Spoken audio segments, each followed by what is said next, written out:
Assalamualaikum warahmatullahi wabarakatuh. Innal hamdalillah nahmaduhu wa nasta'inuhu wa nastaghfiruh wa na'udzu billahi min shururi anfusina wa min sayyiati a'malina may yahdihillahu fala mudilla lahu wa may yudlil fala hadiya lahu.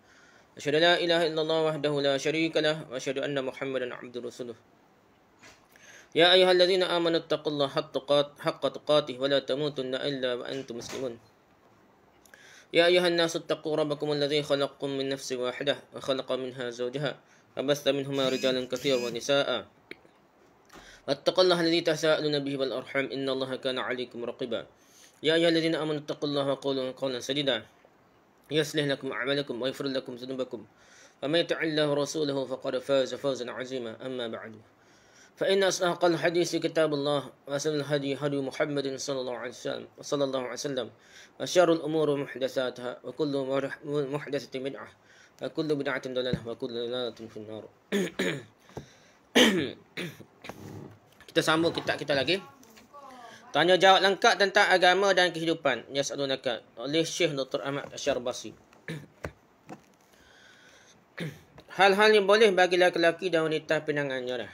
Lelaki hak min apa tu hubungannya macam mana boleh nak.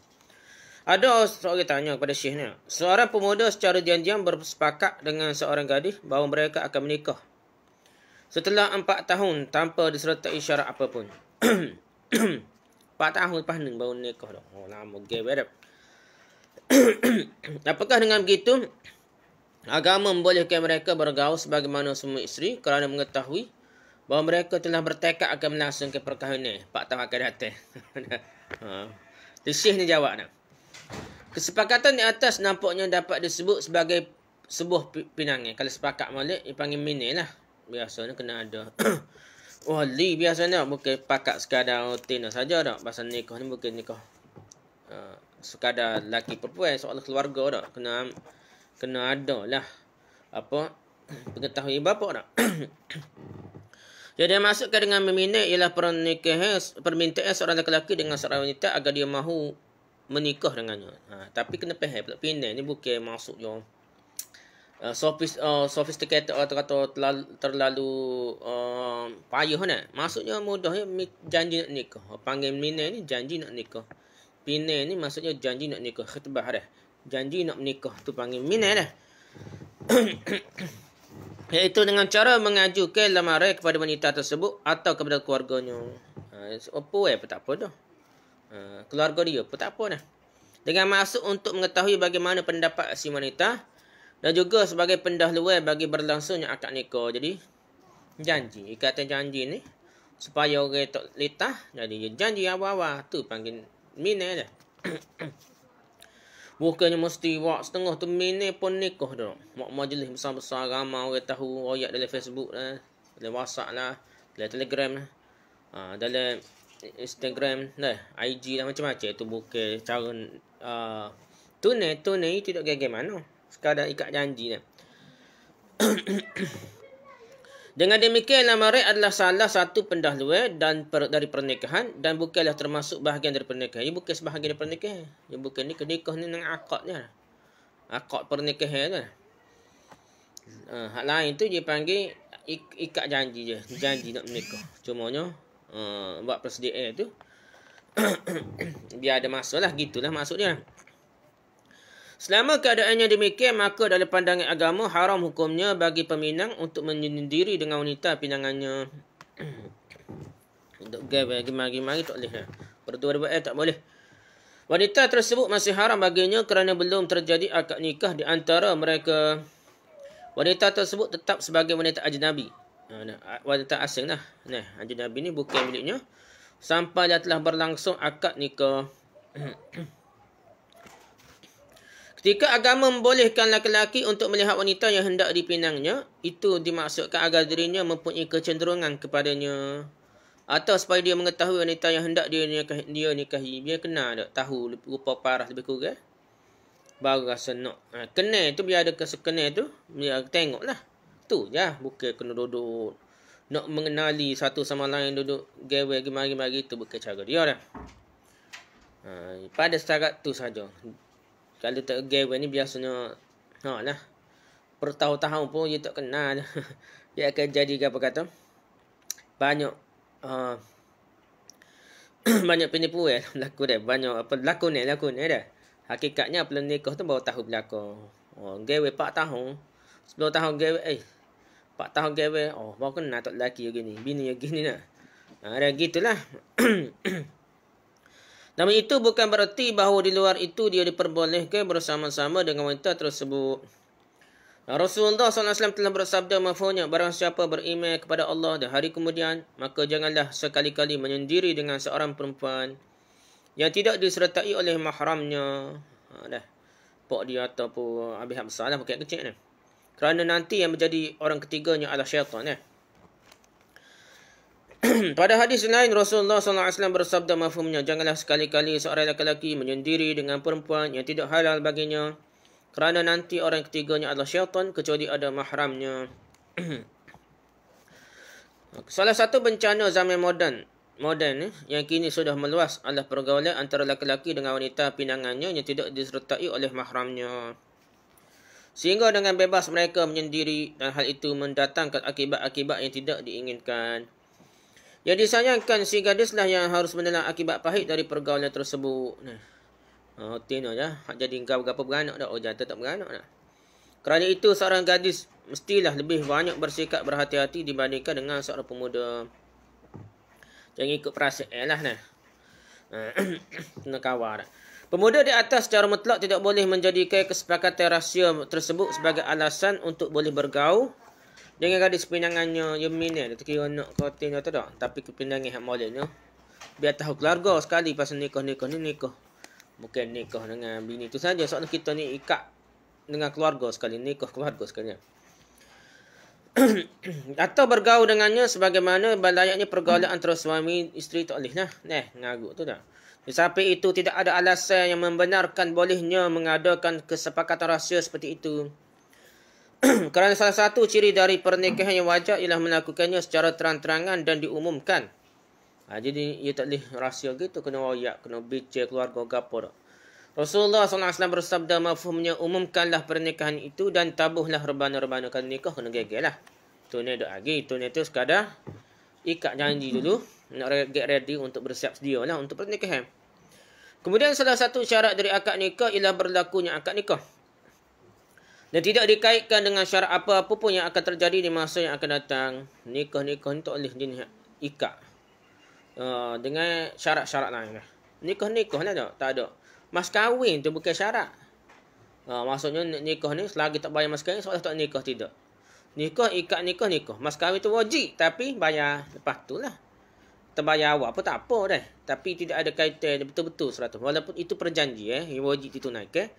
Tapi tidak bermaksud ada kaitan dengan ikat nikah. Dia tak bayar lagi hotel ke apa pun. Dia tetap nikah dah. Dia kait dengan akad nikah tu saja. Begitu syarat 4 tahun ke 5 tahun ke apa ni. Karutlah tidak ada kaitan dengan akad nikah. Akad nikah boleh kira jadilah suami isteri. Walaupun dia ada tanggungjawab hotel ke apa. Mas kahwin tak bayar lagi. Dah solat dia dah tangguh-tangguh kan. Tidak boleh seorang lelaki misalnya mengatakan pada seorang wanita, aku telah menikahimu jika telah berlangsung 4 tahun. Tak boleh janji gitu, tak jadi dah. Tambah-tambah tak ada wali, tak ada saksi ke apa ni nak.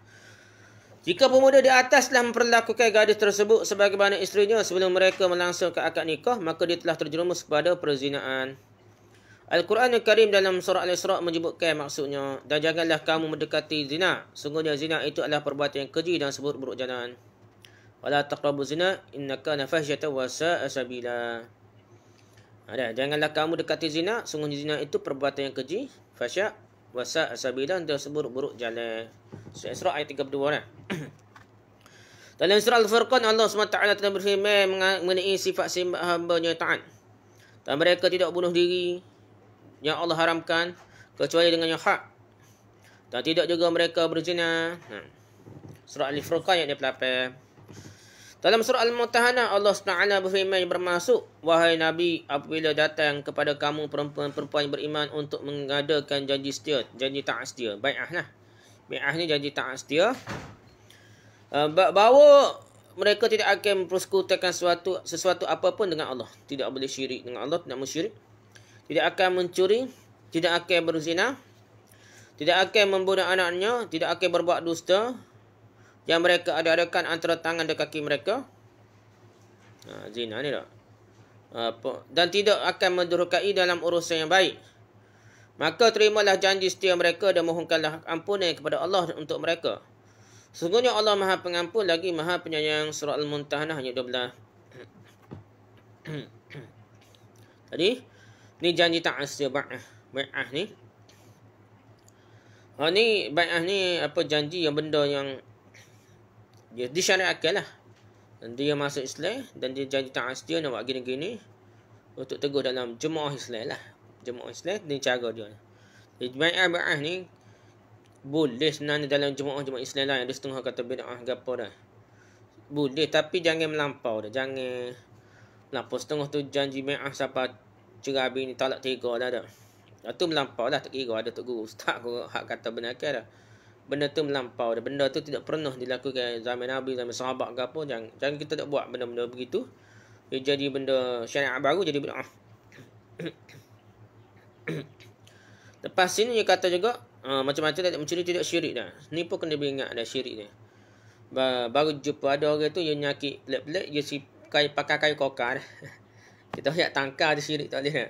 Jadi tangkar ia kalau dia elak penyakit ghaib ni, jin, syaitan, iblis ataupun bukan penyakit zahir, dia jadi syirik. Setengah ustaz kita marah hak pakai gelai besi, dia kata magnetik. Kalau magnetik tu yang karut tipu kau sokar lah. Kalau betul pun dia adalah benda zahir, tahan ni marah hak tu, tapi tiba-tiba kai kokai tak marah. Kai kokai ni melibatkan jin, elok jin, syaitan, iblis, dia akan jadi benda ghaib. Apabila ghaib, dia jadi tangkar. Jadi tangkar. Elok benda-benda yang tidak ghaib, tidak ada kuasa secara zahir. Secara zahir, secara logik ni tak akan benda ni tak akan tolak jin satu, iblis, elok pencuri kau elok gapo. Secara zahir ni dia tidak tubik tangan gocoh dak. Kai kokar, gelai kokar tangan ni digocoh curi gapo tak ada nampak dah. Atau gocoh hatu tak nampak. Bila benda ghaib kita tak boleh cari mudah-mudah, ia boleh jadi tangkar. Dia boleh jadi syirik. Kalau benda zahir lain dah. Kita jangan bersama kan benda zahir dengan benda zahir hak nampak hak sunnatullah, hak biasa jadi sistem Allah. Sunnatullah yang kita belajar ikut cara fizik, ikut cara biasa ni. Allah maafkan, Allah benarkan kita guna sistem tu dah. Nak makan, nak kenyang kena makan. Nak cari pitih kena kerja. Nak semak putih rambut kau gapo dah.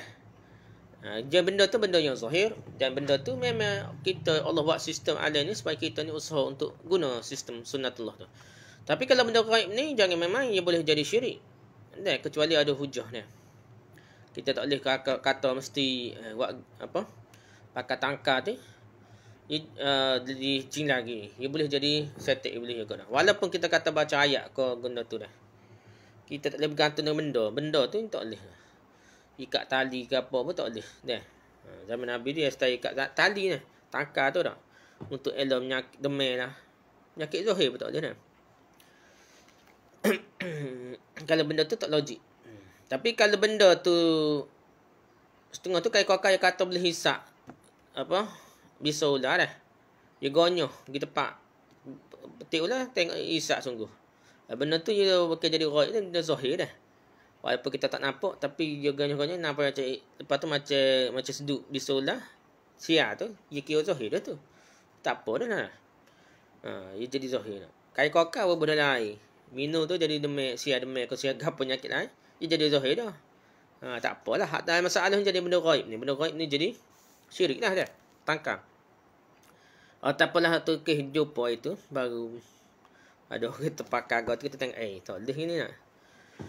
Okey. Kai kokar ni dulu Dr. Zaharuddin pergi anak-anak balas dengan budak-budak ngaji Mesir Jordan. Nak jual kai kokar dulu dah.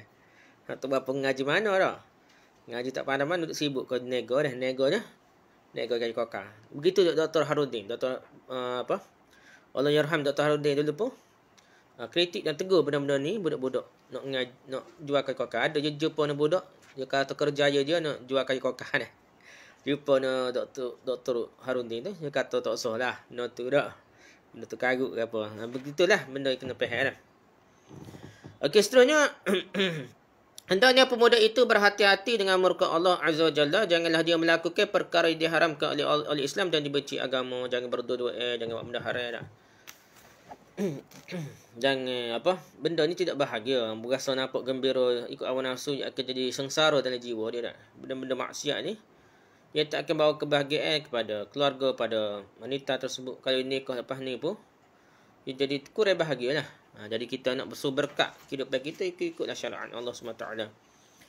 Okey, wajibnya mahar mas kahwinnya. Ada orang tanya sini, seorang lelaki menikahi seorang perempuan dan pernikahannya itu telah berlangsung 3 tahun. Nikah 3 tahun dah. Kemudian perempuan tersebut meninggal dunia sedangkan dia belum mendapatkan maharnya dari lelaki yang menjadi suaminya itu. Nikah 3 tahun mati. Hal ini ni mas kahwin tak boleh lagi. Apakah dalam hal ini ahli waris perempuan tersebut berhak atas mahar tersebut? Siapa dia berhaknya?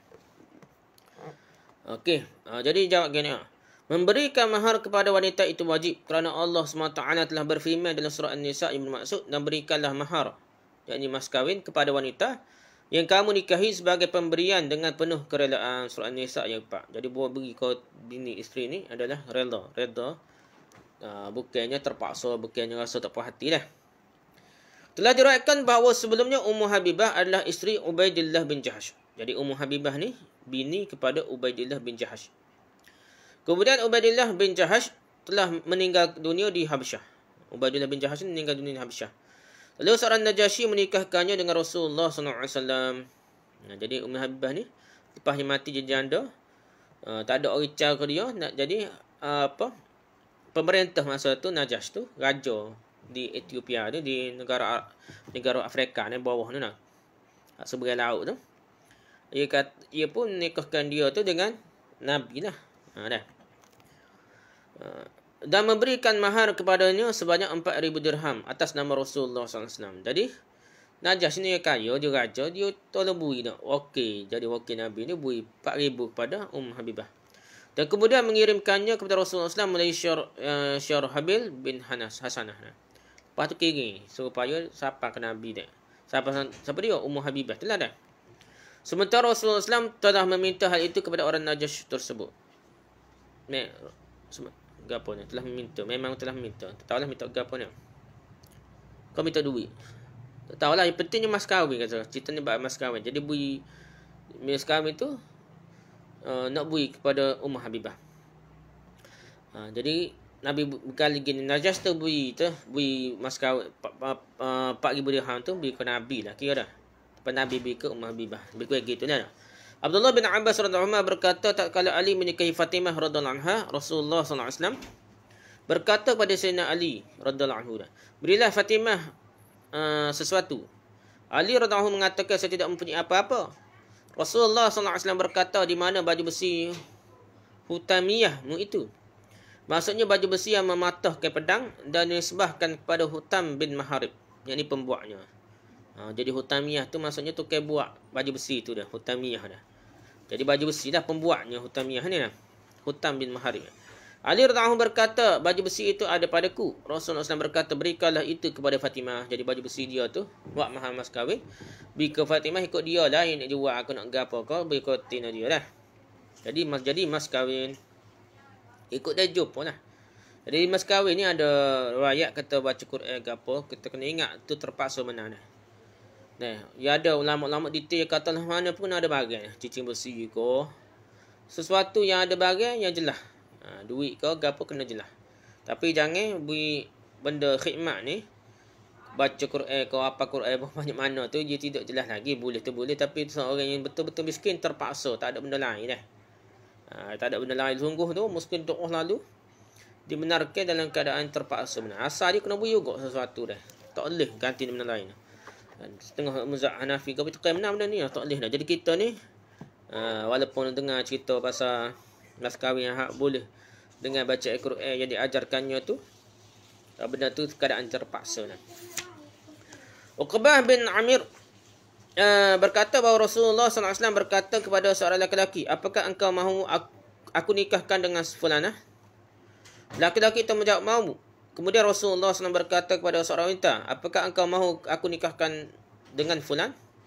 Wanita itu menjawab, mahu. Kemudian Rasulullah SAW menikahkan keduanya. Lalu laki-laki itu menggali isterinya sebelum memberikan maharnya, mas kawinnya, dan tidak memberikan sesuatu apapun kepadanya. Laki-laki itu termasuk orang yang menyaksikan perjanjian Hudaibiyah. Maksudnya janji Hudaibiyah ni masa Uthman pergi jadi buat perjanjian pergi masuk sebagai orang tengah antara orang Islam Madinah ni, kerajaan Madinah dengan perjanjian dengan orang Quraisy ni, masa nak buat haji tu tidak dibenarkan, buat umrah nak masuk tak boleh, kena tangguh tahun depan. Maka janjilah nak. Bukan.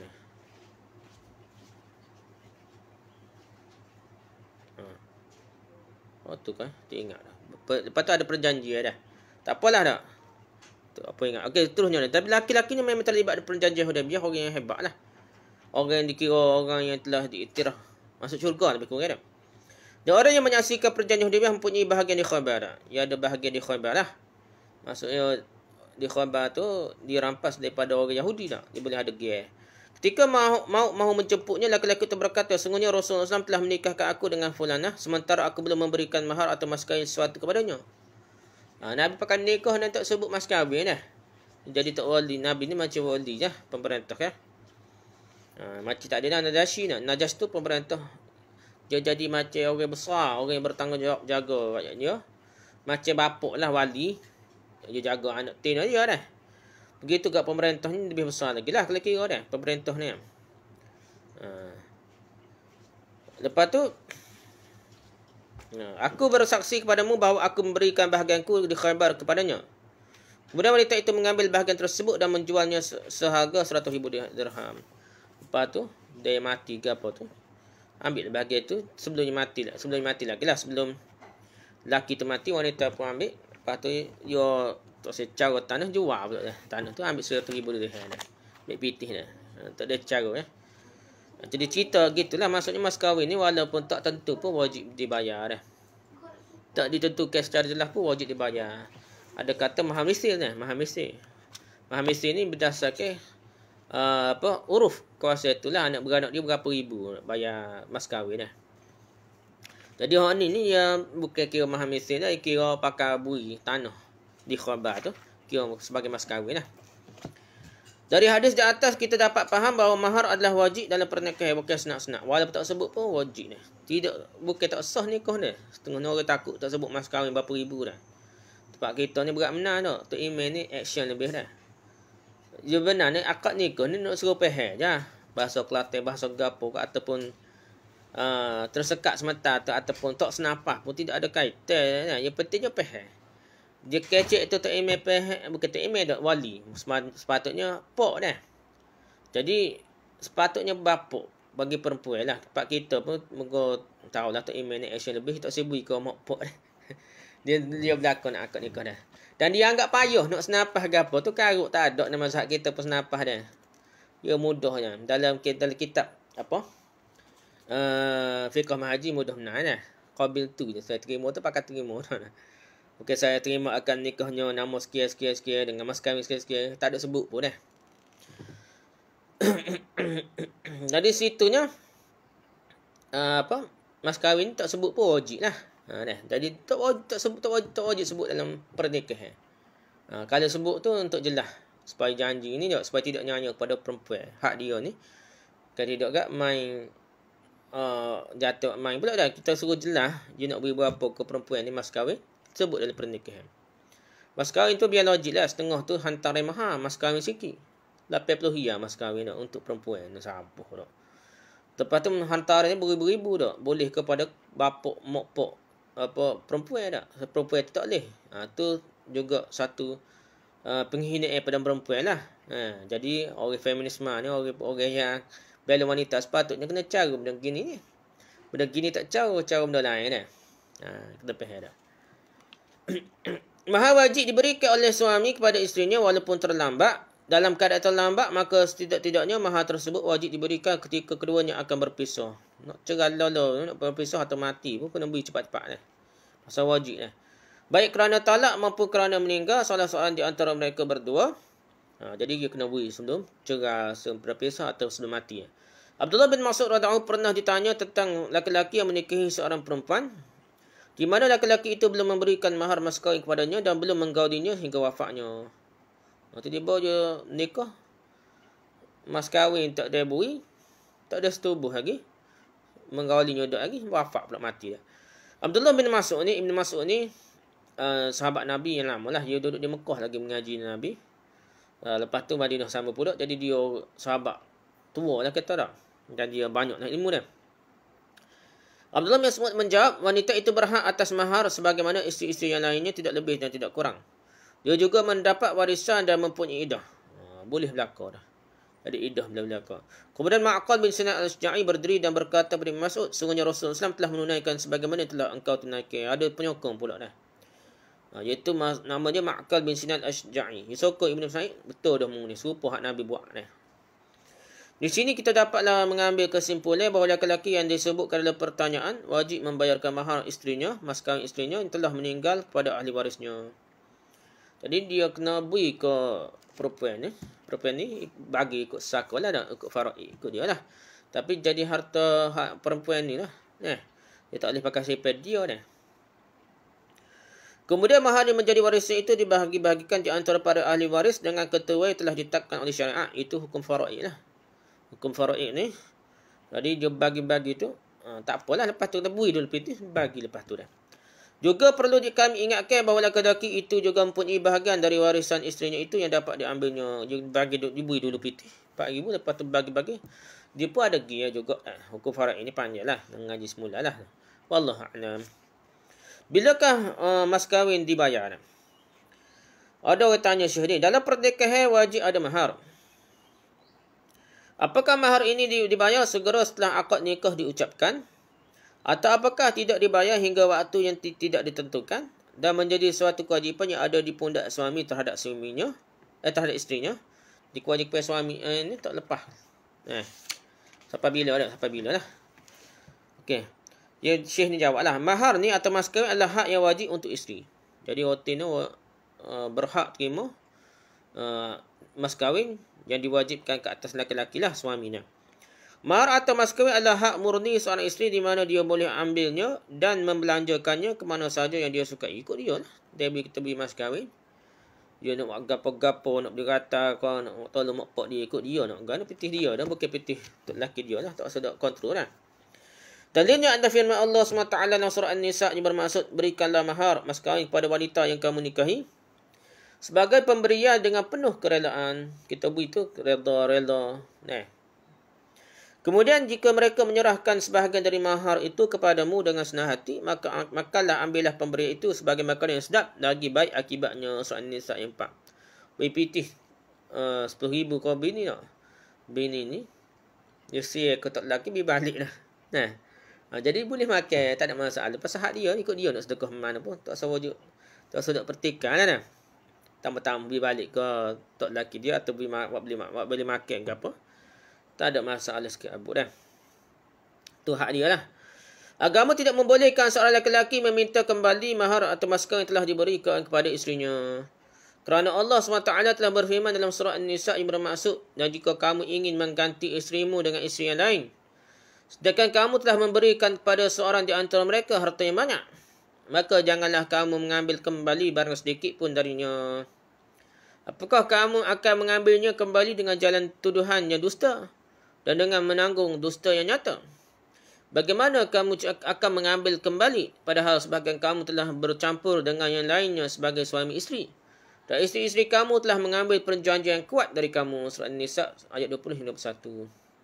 Jadi kita beri harta ke gapo, kereta ke rumah ke, perkara-perkara lain, pakaian ke perhiasan, lepas nak balas nak cerai tu minta habis dah. Tu bagi tak comel dah. Bagi tak comel, dak ukit bakit semula dah. Piu kau gapo tak kira lah sampai benda tu apabila betul lah dia telah berikan. Janganlah menyusah ke bekas isteri dia ataupun nak cerai bini dia tu dah. Sedangkan banyak dah jasa hubungan suami isteri nak susah senang bersama dah. Ya gitulah, macam bini pertama lah dah. Bini pertama dan bini kedua ketiga ni hebat setengah mana, comel setengah mana bini kedua ketiga, muda-muda pun. Ingat jasa bini pertama ni hidup susah ni mula-mula nak bangkit daripada kesusahan tu bini pertama je hak berasa ini. Hak lain tu terima senang dah kita kata dah. Jadi kena hargailah hubungan suami isteri tu dah. Gitulah dah. Mahar tidak mempunyai batas minimal dan tidak juga mempunyai batas maksimal. Tidak ada hak. Mahar dapat berupa sejumlah wang yang banyak dengan bersandar pada firman Allah SWT. Sedangkan kamu telah memberikan kepada salah seorang di antara mereka harta yang banyak. Surah An-Nisa 20. Jadi Al-Quran apa semua harta yang banyak. Maksudnya boleh sebanyak mungkin. Boleh sikit, boleh banyak. Sini macam boleh banyak, mana pun tak apa. Mahar atau mas kahwin juga boleh berupa harta yang paling sedikit.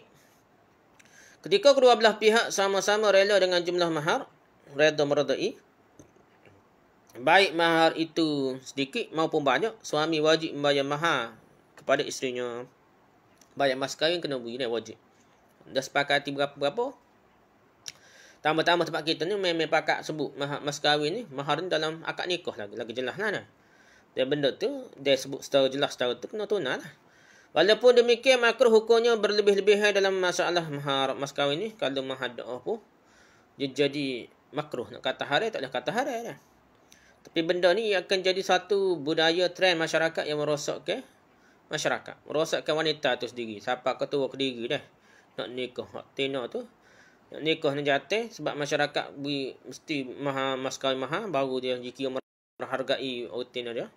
Sedangkan itu menganiai dah. Begitu kena faham konsep ni. Pejuang wanita, feminisme kau apa dak. Sister Islam kau apa dah. Jadi kena faham benda ni. Ada benda-benda yang kata sekali tengok nampak nak memuliakan wanita, senang dia menganiai wanita secara terus-menerus. Macam juga poligami dah. Yalah hak karut lah, tapi dari segi kalau tengok cara zaman Nabi, zaman sahabat tu, dia tak bui orang ni susah. Wanita-wanita ni dia kena cakap anak, tak boleh buat kerja buat sebanyak mana orang jatuh secara asasnya dah. Kita jadi mula ni ada cuti 60 hari, 120 hari kau apa nak. Dah zaman dulu tak ada dek. Jadi apabila hotel tu nak cakap anak baby kecil ni tak boleh makan minum lah kalau kita kata nak buat kerja buat lah. Jadi dia kena ada orang yang bertanggungjawab. Oleh sebab itu zaman Nabi, zaman sahabat dulu mati perai apa isteri yang telah ditinggalkan suaminya, maka orang lain nikah sebab nak cara nak beri nafkah dia. Gitulah faham konsep dia. Macam konsep hamba juga dah. Kita tak nampak konsep hamba ni macam cerita putih wak nyanyi orang negara dah. Konsep hamba Islam dulu dia nak ganti penjara dah. Orang ni nak balas ganti nyawa yang tidak dibunuh dalam peperangan tu. Kena tahu dia kena jadi hamba. Dia hamba ni sebenarnya selain daripada buat kerja sikit-sikit sebanyak tu, dia pera dah. Tak payahlah kerajaan tanggung. Bapak kita ni dok. Kerajaan tanggungnya berapa berapa puluh riyal sehari? 40. Tanggung makan minum berapa puluh riyal? 80 berapa sehari. Kepada orang-orang dok dia jaga. Dok makan minum relax dak. Tapi orang-orang ngaji ni kerajaan tak tanggung ataupun perkara lain yang susah lagi dak. Orang-orang tak boleh makan, lo ni ingat PKP tak boleh makan dak. Jadi ramai lagi susah di luar. Kerajaan tak ada nak tanggung kerana duk pera orang jahat dari penjara dah. Jadi sistem tu ada logik lah zaman dulu dah, kena faham konsep dia. Tak apalah tu cerita dia nam. Okey, walaupun demikian makruh hukumnya berlebihan dalam masalah mahar mas kahwin. Seorang wanita boleh menikah walau hanya dengan mahar berupa cincin yang terbuat daripada besi dengan sehelai pakaian ke. Dengan pelajaran salah satu surah Al-Quran yang diberikan oleh suaminya. Ni bagi tak ada arah lah dah. Atau dengan semata-mata lelaki itu masuk Islam. Semata-mata Islam pun jadi mas kahwin dia. Ada setengah tu yang nikah boleh nak nikah syaratnya masuk Islam dah.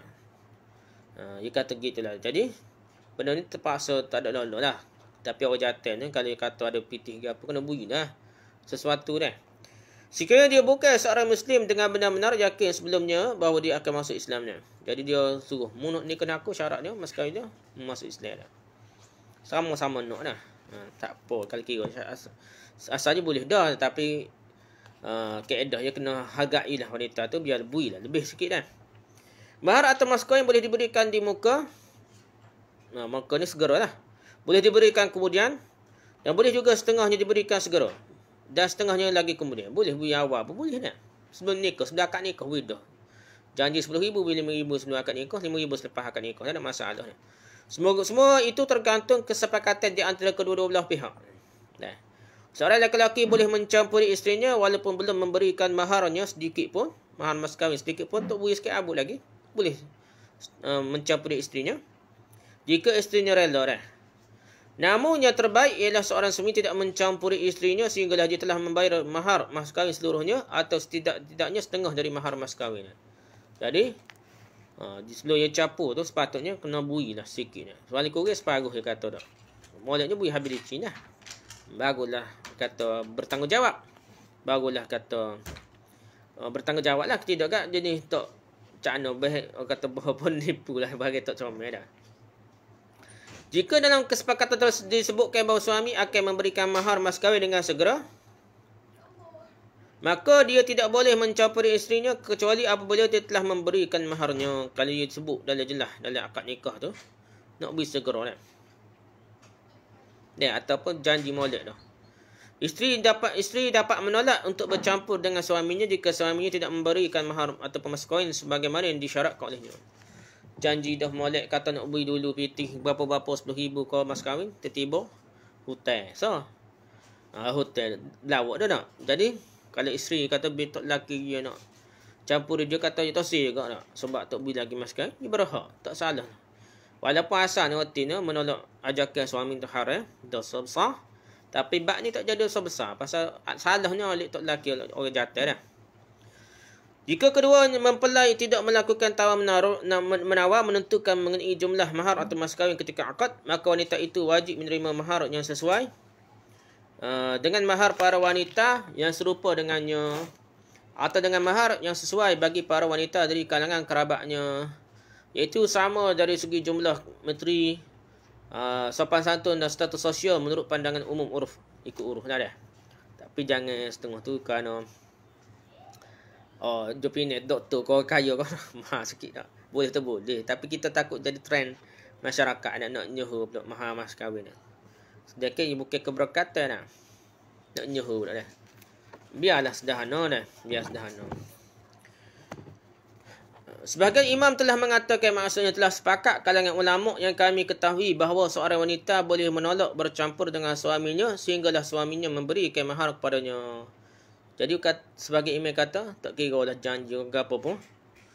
Mas kahwin misil, kata mahar misil ni, maksudnya lebih uruf, ikut uruf, tak sebut dalam akad nikah. Janji tak jelas, jadi dia kena ikut uruf masyarakat dia. Adik-beradik dia berapa, sepupu dia berapa dah. Berapa mas kahwin orang kampung dia, kuasa dia. Maka, kalau bini terkata, aku tak beri lagi mahar ni, mahar mas kahwin ni misil ni lebih kurang adik-beradik aku ni, aku tak saya berkawan denganmu, maka boleh. Itu hak isteri je. Hak isteri. Walaupun merupakan hak suami untuk bercampur dengan isterinya setelah melangsungkan akad nikah, baik isteri suka atau tidak suka, namun merupakan hak isteri atas suaminya, lebih bahawa suami mestilah memberikan mahar mas kahwin telah disepakati sebelumnya kepadanya atau mahar yang sesuai dengannya, baik suami itu suka ataupun tidak suka. Wallahu a'lam. Jadi berhaklah suami tu isteri tu menolak tak bersama-sama dengan suaminya jika tak bayar mas kahwin. Okey, mahar seorang isteri dah, mas kahwin seorang isteri. Ada orang tanya Syekh ni, apakah agama membolehkan di pundak seorang lelaki yang meninggal dunia masih ada kewajipan mahar mas kahwin yang belum dia bayar kepada isterinya? Apakah dalam keadaan demikian anak-anak mereka tetap disebut sebagai anak yang sah? Siapa anak tu tak sah, kau anak luar nikah ke apa bicara dah. Tak apalah kita bicara dah. Syekh ni jawab, mahar adalah sejumlah harta yang mesti diberikan oleh seorang suami kepada isterinya berdasarkan tuntutan akad pernikahan. Namun mahar atau mas kahwin bukan termasuk salah satu rukun akad pernikahan.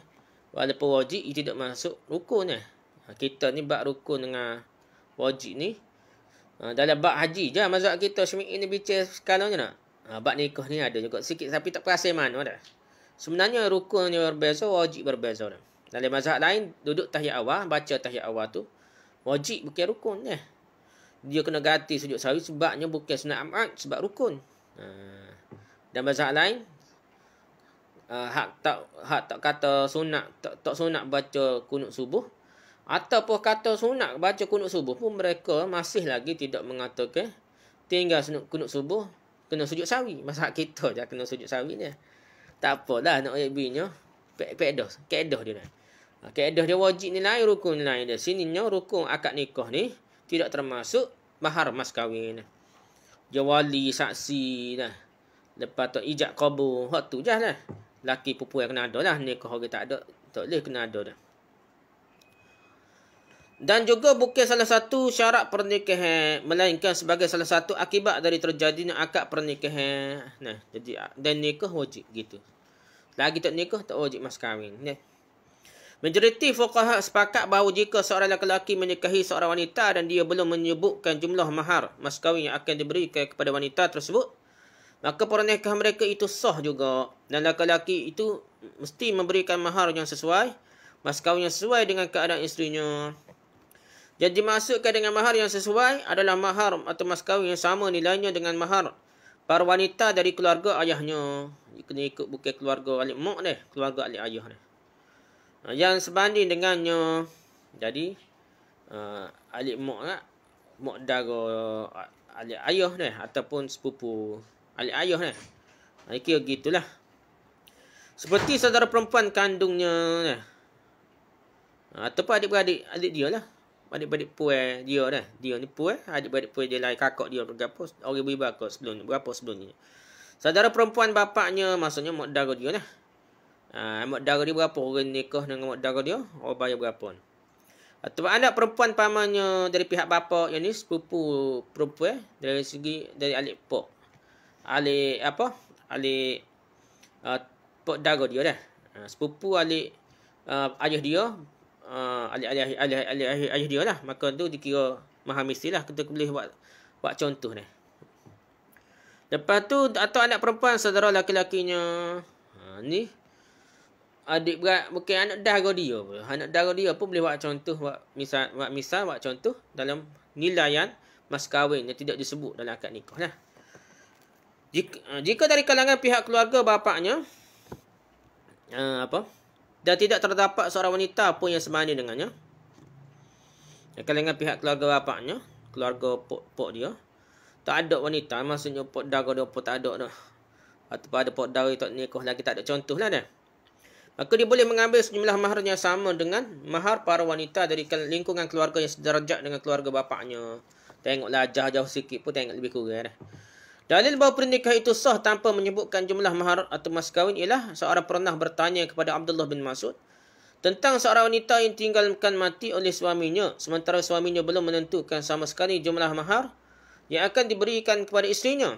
Abdullah bin Mas'ud berkata, menurut pendapatku sendiri, jika itu benar maka itu dari Allah, dan jika itu salah maka dari syaitan, dan Allah serta Rasulnya berlepas diri darinya. Wanita tersebut berhak mendapatkan mahar atau mas kahwin seperti wanita yang lain, tidak kurang dan tidak lebih. Serupa dengan orang lain.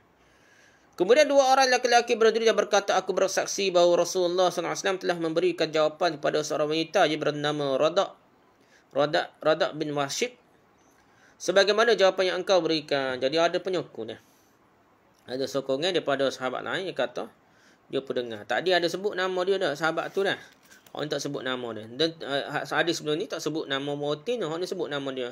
Radak bin Washid ni, Mu'tina tu yang serupa fatwa je. Fatwa Nabi kepada dia tu serupa dengan fatwa Ibn Mas'ud. Mendengar perkataan kedua orang lelaki itu, Ibn Mas'ud radhiyallahu nampaknya sangatlah bahagia, di mana dia belum pernah merasakan kebahagiaan seperti itu sebelumnya. Kerana jawapan yang telah diberikannya sesuai dengan jawapan yang telah diberikan Rasulullah SAW. Ini gembira. Kerana sesuai dengan sunnah. Jangan untuk gembira pula. Setengah orang anti sunnah Nabi ajar tu. Sesuai dengan sunnah, dia kata, ada setengah tuduh macam-macam dah. Kita tak sesuai lagi tu dah. Para fuqaha telah menetapkan bahawa seorang lelaki boleh mencampuri isterinya sebelum dia memberikan mahar mas kahwin kepadanya, dan kehidupan rumah tangga mereka sah dalam pandangan agama. Tak bayar mas kahwin pun. Hotel punya hotel lama mana berpuluh tahun pun kahwin tu tak sah dah. Sayyidah Aisyah radhiyallahu anha telah meriwayatkan bahawa Rasulullah SAW telah memerintahkan supaya kaum wanita bercampur dengan suaminya sebelum suaminya memberikan satu mahar kepadanya. Aisyah kata, setubuh dah. Walaupun tak bayar lagi mas kahwin, hutang lagi pun boleh setubuh dah. Tapi tak adalah kita bicara ni, kalau kira ada hak. Tapi nak kata kota mai ke, tak saya setubuh dah tak lelaki dia. Hak dia lah kalau kira tak ada dah. Tapi tidaklah mesti dia. Tapi Aisyah suruh tak? Aisyah suruh juga setubuh bercampur dengan suaminya walaupun tak bayar mas kahwin lagi. Dari keterangan di atas kita dapat fahamlah bahawa jika seorang suami belum memberikan mas kahwin kepada isterinya, maka itu dihitung sebagai hutang bagi dirinya yang mesti dibayar, wajib dibayar. Jika suami meninggal dunia sebelum memberikan mas kahwin kepada isterinya, maka isteri dapat mengambilnya dari harta peninggalan suaminya tertirkah. Maksudnya boleh ambil. Tak lelaki yang mati, dia boleh ambil harta saka. Sebelum bagi harta saka tu, sebelum bagi faraid, ambil dulu dah. Dia tu tak termasuk faraid dah. Memang dia wajib atas wajib dia terima dah. Dari penjelasan di atas kita juga dapat menyimpulkan bahawa anak-anak yang lahir dari pernikahan mereka di mana suami belum memberikan mas kahwin kepada isteri hinggalah wafatnya adalah anak-anak mereka yang sah dalam pandangan agama. Bukan anak luar nikah, dia anak sah. Selama keduanya telah melangsungkan pernikahan yang sah menurut agama dan memenuhi semua syarat dan rukun akad pernikahan. Tidak ada hubungan antara sahnya anak-anak mereka dengan sudah atau belumnya memberikan mas kahwin. Wallahu a'lam. Jadi tak ada kaitan ni anak luar nikah ke tidak, kita bayar mas kahwin, tak ada sikit abuk lah. Dia tetap anaknya sah, tetap anak suami isteri tersebut. Jadi bin bapak dia tak ada masalah sikit abuk. Bahkan bin bapak ni termasuk orang kafir tu. Mak dia kafir. Orang tu baru masuk Islam. Sepatutnya bukan bin Abdullah, bin bapak dia lah. Bin Ahcong ke bin gapo-gapo pun ikut nama ayah dia dah. Sebab ni zaman Nabi pun gitulah nak. Ikrimah bin Abu Jahal, nama Abu Jahal situ lah dah. Tak ilah Abu Jahal dia, nama pak dia nak kan ada. Sepatutnya gitu dia. Jadi hak ni tambah-tambah jelas dah nikah. Tak bayar mas kahwin lagi lah, tak ada masalah sikit abu. Okay, sekat tu sajalah perbincangan kita. Kita tangguh lagi lah insya-Allah pada lain kali. Wallahu a'lam. Subhanakallah wa bihamdika, subhanakallah wa bihamdika, subhanakallah wa bihamdika, la ilaha illa anta, astaghfiruka wa atubu ilaik. Assalamualaikum warahmatullahi wabarakatuh.